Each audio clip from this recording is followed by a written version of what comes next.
Hello, folks. This is Nick. Welcome to the Bootstrap Farmer podcast. I'm here with Katie, our new creative director as a few months ago, and Mr. Tracy Lutz, who, if you follow us on YouTube, you've seen him quite a bit here lately. We're all in the same room by chance together, which never happens. So, didn't really give you guys a heads up what we're talking about. We are going to go over just media in general, kind of some behind the scenes stuff that we do here at Bootstrap Farmer, and what we're doing with the Tracy project over there on YouTube. So I think this is the first time you've been on the podcast, because last time we were together is just YouTube. So welcome to the show. Thank you. Glad to be here. Me too. So I think let's start with Katie, who I think about 4 or 5 months ago kicked me out of my desk and my job. 4 or 5 months ago. Yeah. So it's very much a team effort at Bootstrap Farmer as far as how media goes. I'm kind of in the wind wherever I need to be, doing whatever I need to be, and you're managing the accounts, doing all the posts, taking care of all the DMs and the messages and the writing, and kind of overseeing everything. So why don't you just give everybody an overview of what your day-to-day looks like from the behind-the-scenes point of view? Well, I'm Katie, like Nick said, the creative director for Bootstrap Farmer. I manage all of our social accounts, but what I think is a little more important is I manage our blogs, and I bring all that to our site. Something cool we started doing lately is we've been starting to get guest writers. I guess with the media, one of the things that really has been a main focus for us is just getting information out that empowers growers.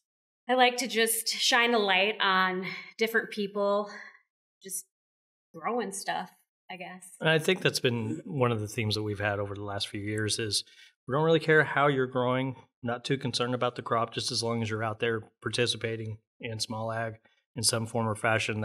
You're our kind of people. And whether that's, hey, I'm growing houseplants for me and I have a plant addiction and I can't get over it, we get it. We understand. We do the same thing. So we just want to see folks growing. The reason I wanted to do this podcast in particular is I wanted people to get a glimpse of what all it takes for us to run our account, and then to give some examples of what farmers can do to kind of get out there and be noticed. Here's Tracy, who we noticed because he was doing things in our eyes the right way. He wasn't beating our door down going, hey, I need you to sponsor my farm and this, that, and the other, or I'm not going to make it. He was just doing great videos, highlighting our products. He didn't come to us beforehand. It was just something that we noticed. So thank you very much for doing that. I know you don't think you're Oscar worthy by any stretch, but for you, it was kind of perfect because I believe you're just naturally talented on camera. And more importantly, you just have a good way of presenting information that's very, very digestible. And as the person that largely writes the instruction manuals for all the folks out there buying our stuff, that's the hardest thing that we have to do is present information where all kinds of personality traits can digest it, and all kinds of different people and different skill levels and ages can look at this and go, oh, I know exactly what it means. It's very, very difficult. So having you kind of do a second or third round of our videos and explaining how you do it, because there's so many different ways to get any single task done. It's just been nice. So I don't know. I don't even know where to start with you, because I feel like if people want to learn more about your farm, a couple of things. They need to go on your website, or they need to go on your YouTube, which is Kansas Garden Guy on YouTube, or Kansas Garden Guy on Instagram. Yep. And then we have done at least 2 other, like, hey, this is Tracy and this is why we like him videos before. So check that out. And I think we can bypass that now. So as it sits, this project that we're working on, we're going to cover you for roughly 52 weeks for 2022. And it's, we talked about it last week where, well, there's a little lull. What do I do? What do we shoot? As the creative department, and what I want all farmers to do is put their creative hat on for media. How can I continue to tell my story when there's weeks and weeks that some things, frankly, just don't happen? And so you're going to see some examples of that from Tracy. But I think for this, I want to get into how your YouTube channel kind of developed and where that idea came from. First of all, I want to say thank you to you guys for having me here today. And thank you for believing in us small farmers and, providing products, great American-made products for us to use every day. So I just wanted to say that first. Man, it all started like everything else in this world, a couple of years ago. And, we've, YouTube was kind of getting big into the gardening scene, and you go through and, you watch a video on, I was having an issue trying to grow certain tomato varieties, for instance. We had the small, backyard victory garden kind of thing for us. I was still working a full-time job. Both of us were working 40-hour-a-week jobs. And so I had an issue with a certain tomato. So, you go to ask somebody and you get 1,000 answers on how to do this. So, I thought, well, I could go to YouTube and I could just Google how to grow heirloom tomatoes and I would get the answer. Well, of course you go down that rabbit hole of everybody's an expert and there's a million videos on how to do this. So I just started watching them one day, just started watching all this stuff and I was like, I got what I needed. I needed a little piece to help me.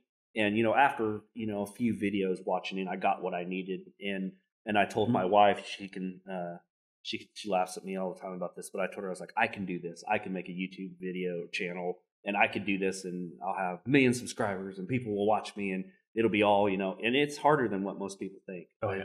I think there's a lot to it to people that have a lot of subscribers and they put a lot of work. There's a lot of work behind the scenes that I don't think a lot of people see.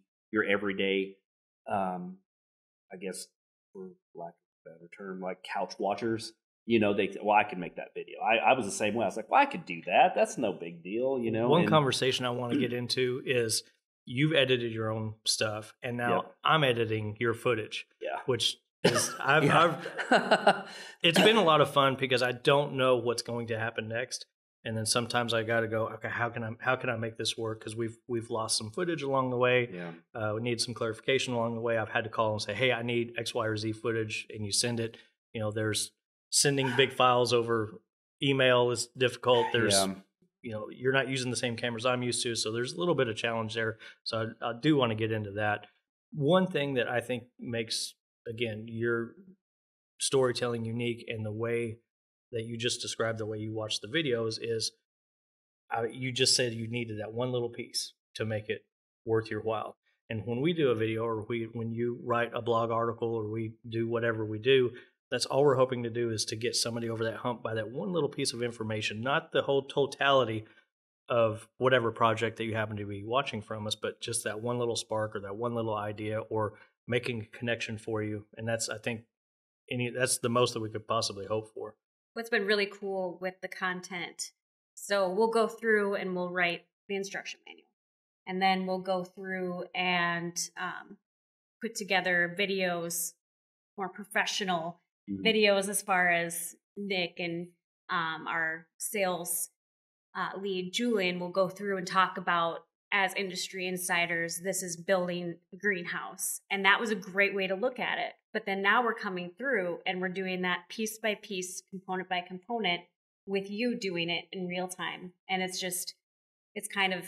hitting all those different ways people need to learn. Well, and we've talked that we build a lot of hoop houses internally because we need to test them out. And that's where a lot of these instructional videos come from. And, we're working out the bugs on the chain, like the Gothic, that was a little bit different than what we did before. So we have to build this and film it before we release it out to the public in case there's any changes that would need to be made or to make things easier.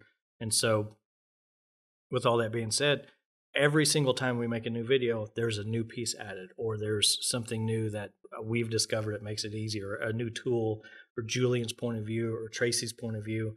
A lot of people will send us in, hey, I did it this way. And that's the beauty of a lot of the stuff that we deal with is you can really use it a whole lot of different ways and you're going to be totally fine. So, but again, I keep going back to those personality traits for different skill levels.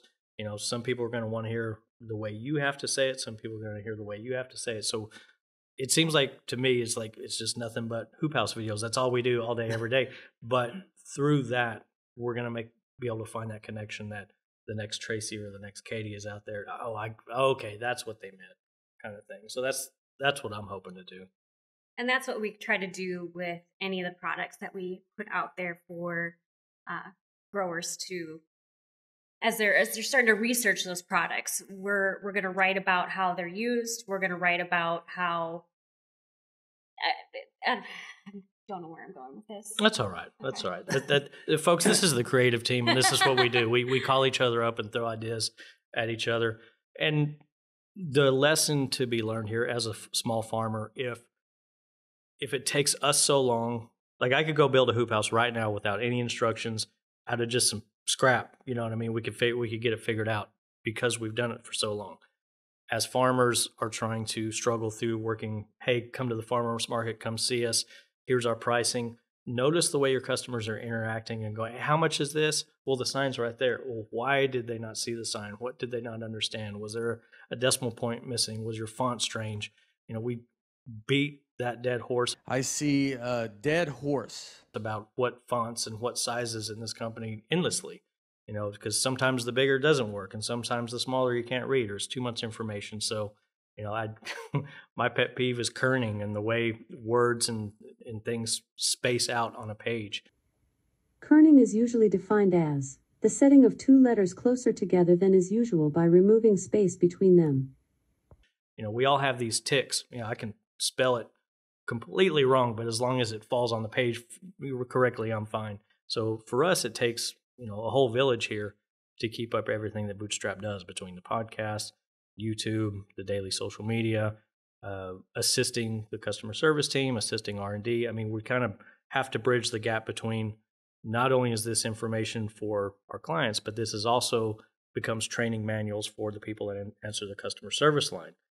Despite the fact that we hire people with a background in farming or growing, at least to some degree, not everybody on the team has built a hoop house. So to be able to answer those little questions because they've at least gone through that, you know, it does double duty for us. Now, just to kind of jump into social media a little bit, a lot of people will ask, should I be doing reels? Should I be doing, you know, just picture post? And you'll kind of see if you look on our page that we do a mix of a lot of it. And I'm kind of giving this advice as a farm page. So reels are great. Reels are, you're going to get a lot more of a exposure. This week. This week. It's liable to change. It really just depends on what kind of algorithm Instagram's doing. But you need to look at your Instagram page as a whole. That when somebody is looking at you, that's a perspective, somebody that's going to grow their food or somebody that's going to sell them a product, they're going to look at a lot of your posts and they're going to see it like a big story. So if you just have nothing but videos, you're really missing part of the picture. So I like to look at it as giving a brand message across all of it. You know, not only showing behind the scenes, but some kind of educational aspect, and just, yeah, there's definitely more than just reels. Yeah, I like the way you frame that up, as this is your whole story. And we do, you and I have to scroll back through months and months of our stuff on a regular basis. I think we've been able to stay really consistent in our overall message of, you know, any kind of farmer, any kind of grower, you're our people kind of thing. We're completely neutral on politics and religion because everybody can get that anywhere else. You don't need it from us. Yeah. No. There's dump truck loads of stuff you can get elsewhere. And we're so wrapped up in the day-to-day of running what we need to run that we don't feel like our opinions or our interjections need to be done. So with farming being inherently political these days, by the types of how you can grow and who you're selling to and all the reasonings why, hey man, whatever floats your boat for me. It's just, if that's what you want to do, but we're not going to put our opinions on that. And our advice is maybe you do it, maybe you don't. Just know that you may attract or detract certain people from your page, and that could be totally fine. Yeah, that's the way that you want to do it. Yep, that's your story on there. Yeah, and just because it was posted one day, I mean that's up on your feed, and just thinking about all those is a greater part of a puzzle.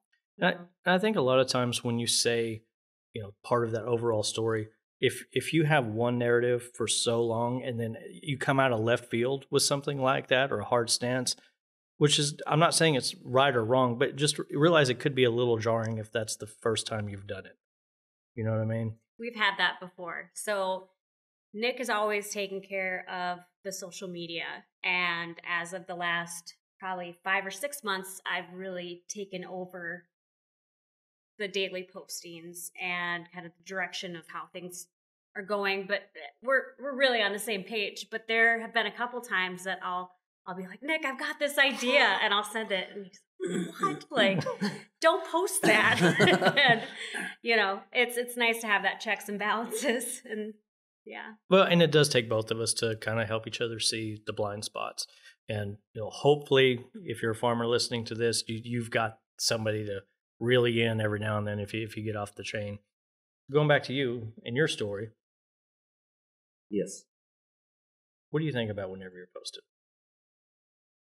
I will be the first to say that I am a terrible poster. I'm trying the best I can to try to post, you know, weekly. I know that sounds, there's people on there listening going, oh, he only posts weekly. That's terrible. He should be posting every day, 3 times a day, or, you know, making videos of dancing in the background or anything. That's not me. You don't want to dance on the videos? Nobody wants to see that, you know? And so, I don't know. It's hard for somebody like me that's not big into letting people see my life. You know, I'm an outgoing person. You know, I can sit and talk to a stranger off the street for 5 hours and not even, you know, think about anything.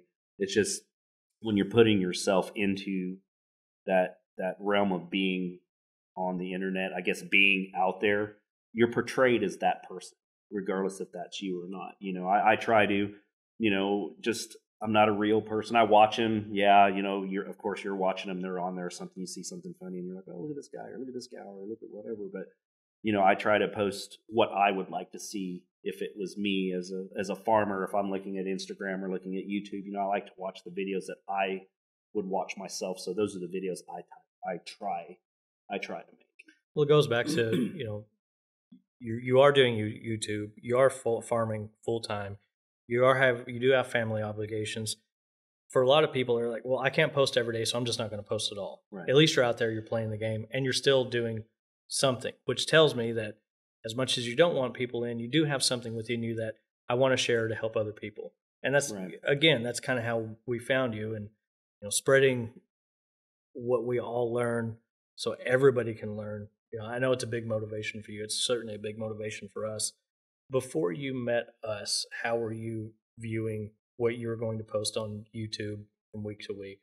Watching other people, watching other channels and seeing what they were doing and you know, tried to, you know, go down that path of what they were doing and say, okay, well, this is what I need to do now. So I need to do garden tours or I need to do this or whatever. And then I realized really quick, and I don't need to do that. I just do what I want to do. You know, obviously there's me, but there's got to be more people like me that are just in it for what I'm in it for. I'm in it for certain content. I'm in it to see people do things. And so I like to see, you know, we've discussed this before. I like to see the good and I like to see the bad. I'm not about just seeing the good. Mm-hmm. Like, you know, you see the perfect basket of tomatoes and you always see that they're all placing them like nobody grows like that. I don't know anybody who grows like that. You know, and I like nothing that there's nothing wrong with that because it's a platform for people to show themselves and you know, and highlight what they do best, what you're proud of. You know, they're proud of their basket of tomatoes, so that's what they're proud of. You know, I'm proud of just doing it.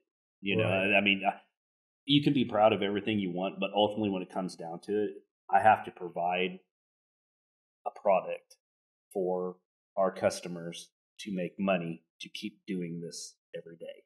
You know, it was a pretty big deal for me to jump off that diving board and actually quit a good job and you know, to try to grow stuff, you know, to try to make it work. So we have to make that work. So ultimately, you know, it's neat to do the videos and it's neat to do stuff like that. I don't know. I'm a pretty easygoing kind of guy like that when it comes to, you know, I just try to put instructional stuff out. You know, I don't like I don't know. I like to put out what I would want to see. Like if I was flipping through it and I was like, oh, look at this guy. You know, I just watch him and see, oh yeah, that's cool. Look what he's doing. You know, he's doing it by himself, or he's doing this, or he's building it this way, or he's doing it that way. You know, he's got, not that I have an answer for everything, but I've got I guess you want to call it Midwest attitude for it. You just get it done. You just do what you got to do. You just get it done and move on. All right. So coming back to what you were talking about, that you don't post as often as you maybe think you should. Maybe this season, just because getting other people to post for you is where it's at. Just invite people to do that as they're buying your produce. Say, hey, you know what? It would really mean a lot to me if you would post a picture of this and tag me on social. Oh, yeah, that's a good idea. Yeah. The more and more people are posting for you, it's also, there's this proverb, it takes 3 people to see a lion. Or no, 3 people to see a tiger. One person says, oh, I saw this lion outside or tiger outside. It isn't true until 3 people come in and say they saw this same tiger. And that kind of goes the same way with social media and your exposure. If enough people are talking about you, then all of a sudden it's like, wow, Tracy guy's probably grown some good tomatoes. I just feel like a lot of people are pressured to do more than they want to do. I don't know. I always feel like I feel like I need to do like 5 a week, or I feel like it's like if I don't do 5 a week, the algorithm won't pick me up and nobody will know who I am, kind of thing.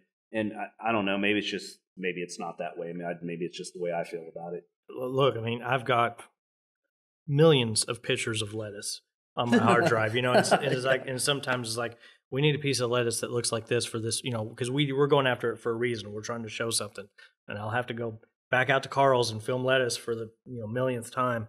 So it's even we struggle with what to post daily. Thankfully, our people that get stuff from us are such fans that they share, and we love to see it, and so we like to reshare it. So it does become this thing that we get up in the morning, we open up Instagram, it's like, all right, who shared something today that we can hopefully pass that along and sharing that joy, because again we have as much passion for doing this as everybody else. So whenever we all get to share that along, it makes our job easier. So we do appreciate it, but it is fun to see, and it is fun to put the spotlight back on the growers that are using our stuff. And that's kind of why we were so attracted to you in the beginning, is because there's all kinds of different ways to do YouTube. There's people that's their main job, and that's how they pay the bills on YouTube. Then there's us as a company who's just like, this is what we're doing as a company, and these are the people that we like to highlight, and this is what we're about. So it's not really a monetized situation either. And then we found you because you're just like, look, I have this Midwest line of thinking, we can get it done, and here's how I did it. And I think I liked how pure that was and how informative it was, and that's why you're here. So it's for folks out there that's wondering, well, how do I get to be Tracy? Oh God, it's and we've talked about that because you're very thankful of it. You're not taking advantage of it, and I think both of us are like, am I doing enough for you? And you're like, am I doing enough? And I think that's why this works so well. We don't do it with that many folks, and we've tried it before. We have given out a hoop house before, and we're still waiting on a 3-minute video of, how's this thing supposed to go together, man? And we don't have it. So we have to be very careful of who we select. I came to you, and I want people to understand how we built out an outline of 52 weeks.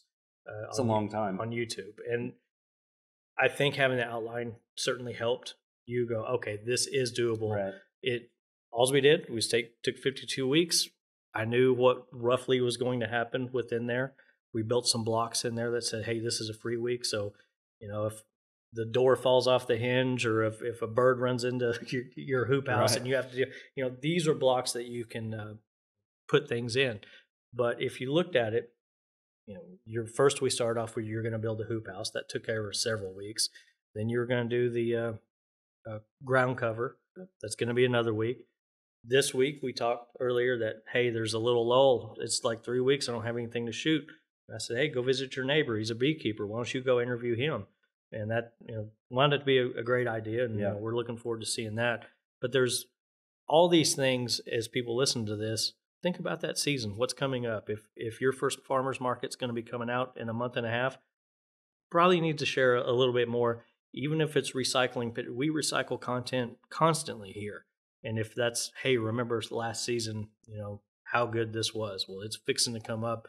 make sure you start adjusting your schedules for Saturday or Sunday or whatever day the market is, and remind them this is coming up.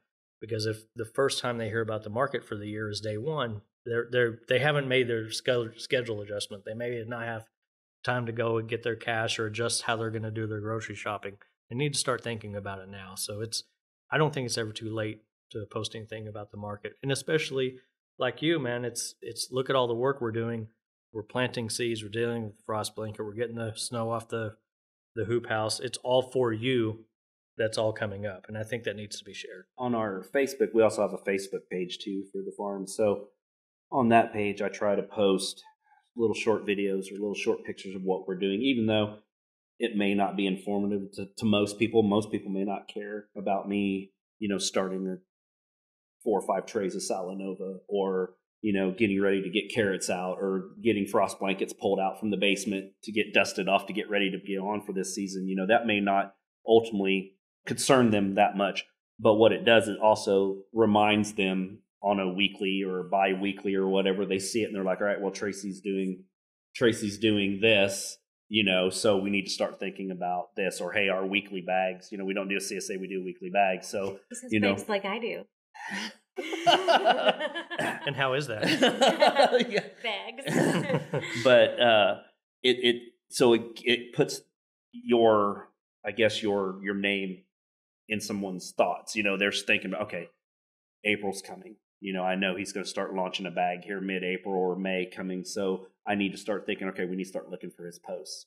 As I start, even though it's maybe us sweeping a tunnel off, or, standing there looking at some tarps with my head and like going, oh my God, I got all this work to do, but it ultimately puts a little thread in their brain and lets them know, hey, time's coming. It may be wintertime outside. It may be cold. Nobody's thinking about growing tomatoes in February, but you know what? I am. That's where a lot of your potential customers are going to find you too. Yep. They're going to Google you or Google local farms, and it's going to pull up their Facebook. It's not going to pull up your Instagram. Right. Instagram's great for growth, but when it comes down to having your local customers find you, you need to have a Facebook and you need to have it pretty current. Yeah, because I'm sure, there's a group of local people that follow you on Instagram, your friends, family, stuff like that. But I feel that your customer base is maybe not Instagram, because literally there's people from all over the world that follow people. So the guy in New Zealand or the gal in Honduras is not going to be the one coming to get my weekly bag every week. I will tell you, one of the hardest things that is about what Katie and I have to do is track down farmers, because somebody will post something and they'll share it and it's like, man, that's badass. Where are these people at? Or, hey, I'm a Texas farm. Well, Texas farm, that's a long, and we have to dig and dig to try to find out where these people are. Just, maybe they're close enough, or maybe they're close enough to somebody else that we know we're going to visit, which happens quite often. So I really encourage farmers on Instagram, in that bio, put where you're from. Nobody does it. It's making our job hard. I mean, what's wrong with you?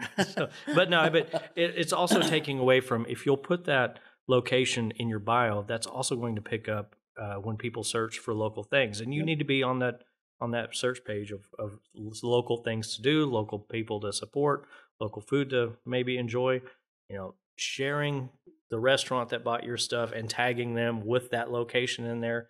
That's all going to add up to finding, helping people find you on Instagram as well as Facebook. Well, nowadays more than ever, because everyone uses the internet. Everybody's got a computer in their pocket now.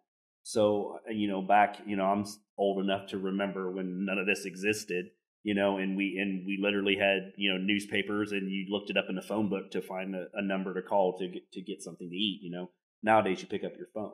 So, and you don't have to, I hope people don't feel like, I'm not that person. I'm not the guy doing the dances in the background to the cool music and all that stuff, dancing around with trays of microgreens and all that. You get that, I hate to say, like 5 minutes of fame, but people will look at it and say, okay, look at your phone and say, okay, well, this guy's local here. He's within 10 minutes from our house. Let's find out if he does sell any food extra. Maybe I can come out to the farm, and buy something from him. I've had multiple people reach out to us and like, hey, I don't know if you're selling anything, because, but do you guys sell from your farm? Can I come to the house and get stuff? And that's kind of how the weekly bag thing come up, was that there was enough people that was asking us for that product that, we last year or going into last fall, that's what we did. We did a local bag, for 3 different smaller towns, that we could provide local grown food for them, where they knew it was coming from, because they could go to our Facebook page and watch a video of me of, putting carrots in the ground, and then 4 months later, they were getting that carrots in their weekly bag. So it's like they were invested into me because they watched me, grow this stuff, and now they're getting that product. Right. Well, let's get into the production side of things, just so people can maybe pick up a tip or two. Katie, you have always seen the backside of, hey, I need pictures. Okay, here's pictures. But you've never actually seen me work. So tomorrow, we're going to be doing that a lot. For you, you shoot very simply. Everything is done on the phone. Mm-hmm. From going to that, you've watched me work before. Now we're working on this project together. I think what have you picked up seeing the other side of things, where to some degree it's unnecessarily more complicated probably, but I think things like, hey, this is how we need the videos. I give you a shot list. We give you some title words to think of and to say, because we're making this video for this reason. We're going to say these things. I need a thumbnail shot. I need this many pieces of B-reel. I need this many things to say. Now that you have that format, how's that affected the rest of your channel? It's ruined my YouTube videos now. You've literally ruined them. Everything I look at is B-roll. Like I'm like, before, you watch the videos and like we were talking, you'll see like a hummingbird in the background, even though they're talking about beekeeping or they're talking about cars or something, and I never put 2 and 2 together. I'm just a simple guy watching a YouTube video, I'm like, oh, that's a pretty cool video, that kind of thing. And then, you've not really hammered it into me, but, with the shot list, I like that. I'm that guy that grew up with specific instructions. Like all the, the manufacturing jobs I came from, we had SSOPs and SOPs, and everything was an instruction manual on how to basically take a 5-year-old child and show them how to run a piece of equipment. That's how simple that should be broken down. So I do like the idea of the shot list, but you give me free reign. There's a lot of, you'll put question marks there, do what you want, but here's the parameters that you do what you want. Well, and when I do that, I'm trying to push your creative boundary. Right. Because you're there, you see it.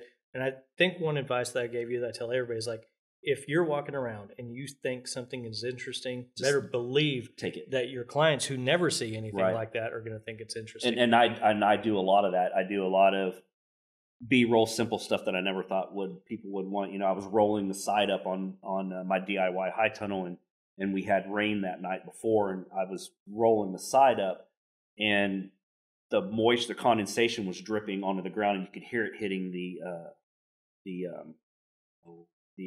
ground.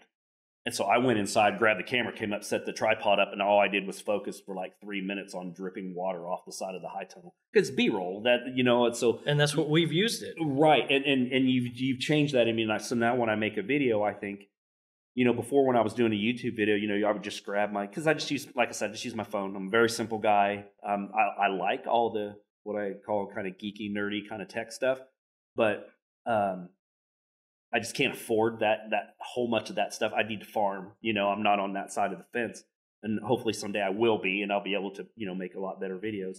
But, I use my phone because that's what I have. And I think that's what a lot of people use. That, I always get people ask, well, what type of camera do you use? I'm like, I just use my phone, that we have computers in our phones right now. That's what our phone is, just make it simple, make something simple. And before I was focusing on too much stuff, like trying to get everything in my videos that I could think of, and now I've simplified it, and I've probably cut it in half of what I need to show. I show the important stuff, but I also show other stuff. I show me walking down an aisle or, something like that, something where you kind of get the gist in that 10 seconds what I'm doing at that job. Well, and it breaks it up for people. It makes the interest. You said it a minute ago. It makes the video more interesting, and you don't even notice that B-roll going, but it does add that little bit of context to the video. Okay, he's going to talk about this tomato for a couple of minutes, but in the meantime, he's also showing the tomato house on the outside and on the inside and from down low and up top, and all these different perspectives that you're not going to see if you're just watching a talking head. Yeah, because I could walk around and just hold the camera all day and just say, look at my tomatoes. Yeah, they look great. Don't they look pretty? And then you just keep walking. Nobody, I don't think anybody, it doesn't interest me. So if I'm not interested in it, I'm not going to your watch minutes are going to go down. So I try to put out that video. Like if I was sitting down watching this video and I'm watching Tracy do this, what do I want to see him do? You know, he's literally walking out to the high tunnel. He's literally grabbing the hose. Look, he turned the faucet on. He's getting ready to walk. You know, I mean, you can kind of almost see where this is going, and you're invested into that. I think into that person and into what they're doing, and maybe the care and the maintenance and the hard work that they put into it. You know, I think in this world now we have a lot of everybody wants to do everything, and I think you have to simplify. I think simple is better to me. You know, if I can make it simple. I mean, and that may not be, you know, where you guys are wanting to go with that, but that's how I feel. I feel like I try to make everything simple that I could watch it, understand it, and get what I need out of it. I get my little piece that I need, whether maybe it's a break from the world. Maybe somebody watching my channel is not even a gardener, doesn't even garden, doesn't care to garden, but they get something out of my video, whether it's serenity now, insanity later, or peace, or just, man, I wish I could do that. And then that's all they get out of it. You know, maybe that's what they're taking from my video. Maybe it's not, you know, look at all the lettuce he's growing, or look at all, you know, maybe that doesn't concern them. Maybe it's just the clear content of just, he's getting it done. He's, you know, committing to a job, getting the job done. We get to see the final product, and then starts over again. And just to be clear, you do not have to take videos to have interesting content if that's not something you want to do. Especially now with the latest features they rolled out in the Creator Studio for Facebook, you can actually do quite a bit with just images. Right. And doing a little bit of that will take your page a long way too. Well, and that's a good time to say, you know, in addition to the shot list I've given you, and then this big overreaching, hey, this is what these 52 weeks are doing. You know, I've come out a couple of times that I've come out and I've shot this bank basic library of your entire farm. So whenever I do run out of B-reel for whatever reason, I can always go back to get a drone shot or do, you know, you harvesting the lettuce. It's real hard to be both behind and in front of the camera. And so as you're going about your day, again, you're full-time farming. Right. You know, and we're expecting you to, you know, do a video for us quite a bit. We've also showed you ways to, hey, this is how you can do 3 videos all in one. Yep. And once it's set up, it's the same thing, Katie, that you and I do with this bank of information over the last few years, where I need a picture of this microgreen tray like this. Most likely we have it somewhere, and our filing system is pretty good right now. And then the other thing that's happened is, okay, we don't have this. Hey, I'm going to go shoot next Sunday. What do we need? And then we can recall, hey, these are the shots that I wish we had. And it's really directed my time out in the field when we're going to do a shoot. And I know I need this for one particular subject, but then I'll shoot a bunch of different ways to keep building up that bank. So for you, now with all the videos that you had, you should have enough of a bank to go back to Instagram and post something out. Whether people find it interesting or not, somebody's going to, I promise. Making the most out of your content. So not only have you gotten this video, now you can take a snippet here. You can take some pictures and you can write about that snippet. You can, you know, share it a multitude of ways, and that's just getting way more out of your content without being exhausted, you know, and just sharing the same thing over and over. Oh, there's definitely, I need to do a lot more. I'm like I said, I'm a lazy guy when it comes to that. I don't know, maybe I just feel like I'm not interesting enough for people sometimes. So it's just like, you know, I just kind of show a little bit here and talk about. But the fun thing is on that statement is, you're actually not doing this for them. You're doing it for you. Right. And the byproduct is you find the people that do find it interesting. You know, you and I, we post stuff on the Bootstrap page that we find interesting. And, you know, thankfully there's enough overlap between all the farmers that, hey, maybe not everybody likes it, but, you know, a good amount do. And tomorrow they're not going to like what we put tomorrow, but the other people did, because we're trying to do a little bit of soil, a little bit of hydro, and a little bit of vine crops, and a little bit of flower, and a little bit just farm life, and just the days like this, the behind the scenes stuff. I mean, we love sharing it, you know. And I said it earlier, you know, even I miss the point some days when I go out to Carl's and there's so much stuff to see. You know, I'm out there all the time, so it's kind of like white background at this point. But I try to very purposefully go out there and like, all right, what's catching my eye today? And you know, that's where some of our best photos come from, just the unexpected. Yeah, this has been great. So if you like the content you've heard today, subscribe and like. I can't do it. All right, I got it. Okay. All right, I got you. It's like I'm giving a magic show. Well, this is something I think we could talk about all day, but I think to have you two in the same room, you know, while we're doing all this stuff at the factory this week, it was just a good time to sit and kind of show how the sausage was made. If you like it, on this particular video, we're going to put all kinds of examples of the Be Real. Would love to know what you guys are doing. Tickling her feet. What's going on? Sorry. No, it's just. I had too much candy. That's a good sound bite. Think you can get through it?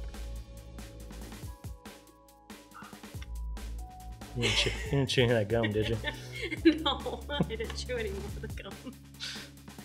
All right, folks. Well, we could talk about this all day long, but the important thing was when three people get together that are creative and that's what they have to do all day, every day, you know, the struggle is very real. We all feel the same way. Just really want to encourage you as a farm to get your voice out there as well. If you have any comments or best practices you'd like to do, hit them up below, and we will see you next week. That's that. That's how the sausage is. That's how sausage is made. All right. So what I would like to do is both of you go back out. Yeah.